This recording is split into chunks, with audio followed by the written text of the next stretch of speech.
Throughout history, mankind has always been fascinated by space. With the development of new technology, humans have travelled further into space than anyone predicted was possible just 100 years ago. In the 1950s and 60s, enormous progress was made in space exploration. It reached its peak when Neil Armstrong became the first human to walk on the moon on July the 20th, 1969.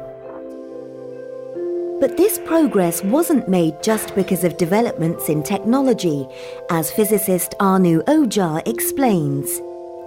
Human space exploration started in 1961. That was half a century ago, with Yuri Gagarin being the first human being to orbit the Earth. Now, when we look back in time, the original reason for going into space was this political battle, this struggle between the Soviet Union, Russia, nowadays we think of it, and the United States, communism against capitalism. And that's why humans went to the moon. Throughout the 1970s and 80s, the United States and Russia continued to dominate space exploration. But in the past 20 years, things have started to change. It's true to say that in the early years of space exploration, it was individual countries competing against each other. We had the United States against the Soviet Union. But in the last 20 years, we're seeing more and more international cooperation. And the greatest example of this cooperation is the International Space Station, which has been in orbit since the late 1990s. The International Space Station is a collaboration between the Russians, the Americans, the Europeans, the Japanese, the Brazilians, and many other countries. And while countries like the United States are reducing their investment in space, other countries are just starting to get involved. When it comes down to space exploration, space science, space technology, a lot of people have this idea that it's just NASA, or it's just the European Space Agency, or it's just the Russians. What we found in the last 10 to 15 years is some of the countries that are emerging financially are also starting to play a bigger and bigger role in space.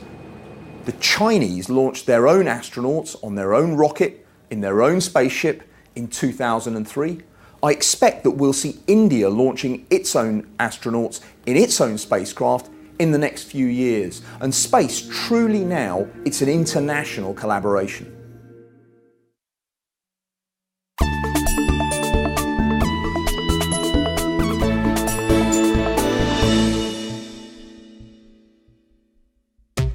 In the future, it could become increasingly difficult for many countries to justify spending on space programs. When people ask the questions, why do we spend all our money on space science and space technology? What difference does it make to our everyday lives?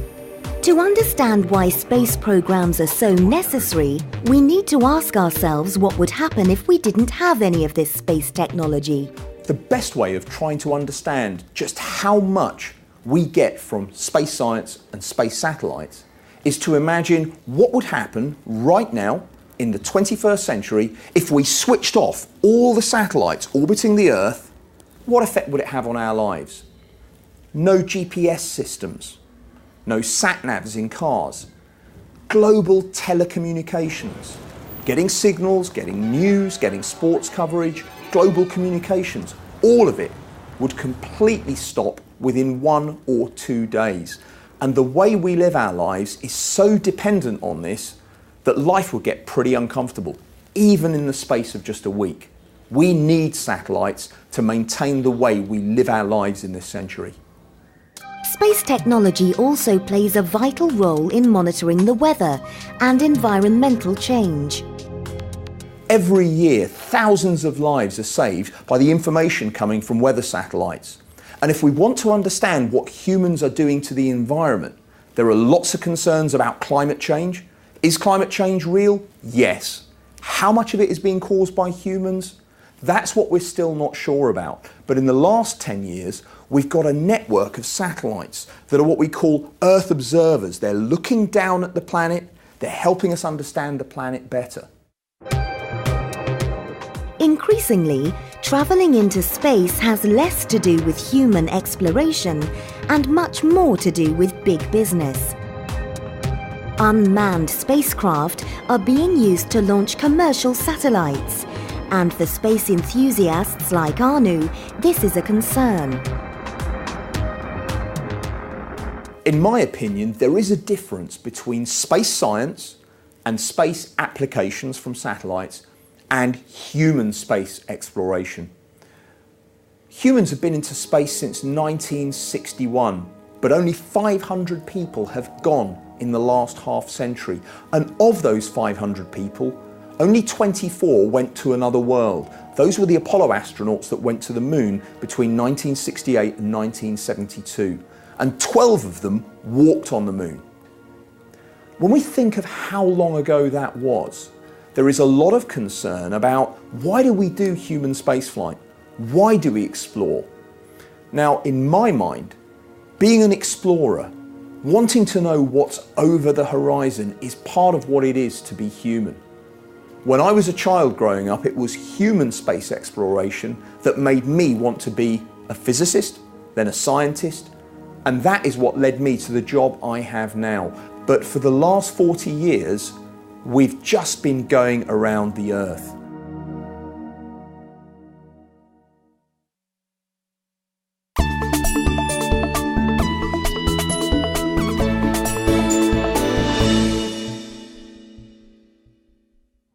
So what's next for the people who still dream that one day they will be able to see the Earth from space? For the people who hope that one day they might be able to set foot on the moon, or even visit another planet?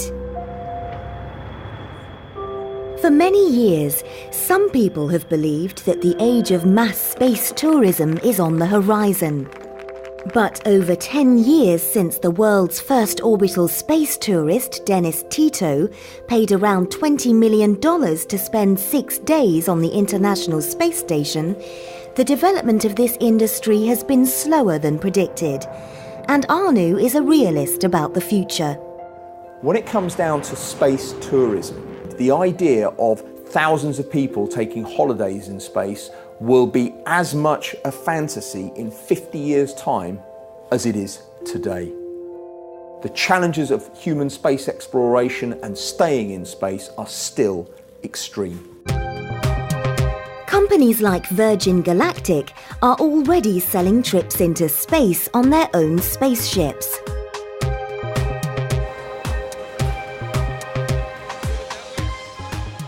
Virgin are currently building a spaceport in the desert of New Mexico in the USA. A ticket will cost about £200,000, but the whole trip will take less than 4 hours, and passengers will experience zero gravity for just a few minutes.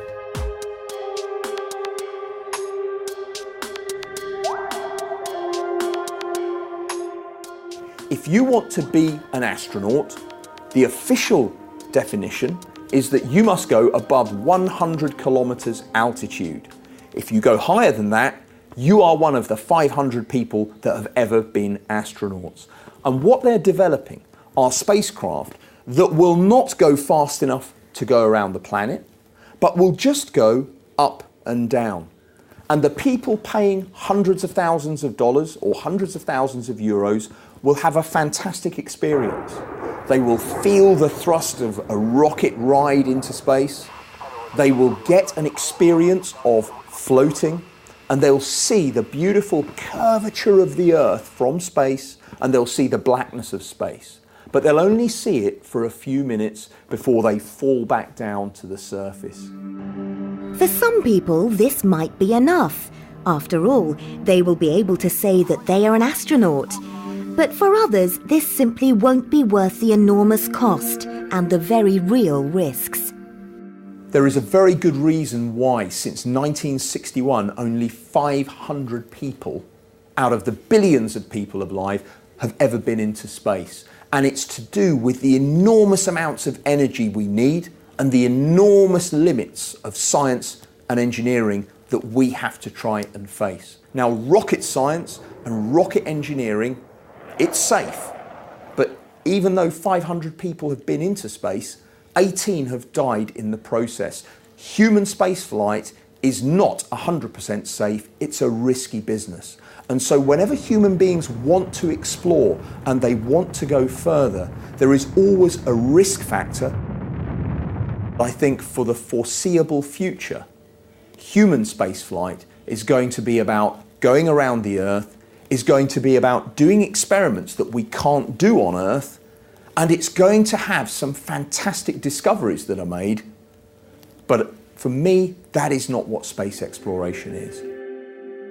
While space tourism is an idea that I think would be fantastic and I would love to experience, I don't think we're going to see a time in the next century when we have thousands and thousands of tourists taking holidays in space. I think that's more science fiction than science fact.